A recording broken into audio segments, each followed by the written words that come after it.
Hello everyone, তোমরা সবাই কেমন আছো? তো এই দেখো, ফার্স্টেই তোমরা দেখতে পাচ্ছ এক গামলা আম নিয়ে আমি বসে পড়েছি। তো দেখো, আজকে আম মাখা করবো বলে। তো এইগুলো হচ্ছে আমাদের গাছের আম, যেগুলো আগের দিন বাবা অনেক পেড়েছে। তো যাই হোক, এত সব তো আর খাওয়া যায় না, তাই ভাবলাম যে অল্প অল্প করে খেতে হবে। তো এই যে দেখো, আমি ফার্স্টে দুটো আম ছাড়িয়ে নিয়েছি। তো এই দেখো, ছাড়িয়ে নেওয়ার পর আম মাখবো বলে সেই জন্য কুড়ি নিয়ে বসে পড়েছি তো আমগুলো কুড়তে। তো বাবা বললো যে আরও দুটো আম কোর। তো এইগুলো নিয়ে দেখো, আমি আরও আম নিয়ে বসে পড়েছি। তো দেখো, ফার্স্টে আমের মধ্যে সব কোড়া হয়ে যাওয়ার পর আমি আস্তে আস্তে একে একে লবণ, লঙ্কা, তারপরে কাঁচা লঙ্কা, সব যা যা লাগে আর কি সমস্ত কিছু দিয়ে দিয়েছি।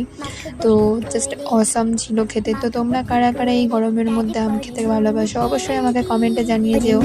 তেল দিয়ে আচ্ছা করে মেখে খাবো কবে রে, খাবো কবে রে, বড়ি তেরা আম বড়া।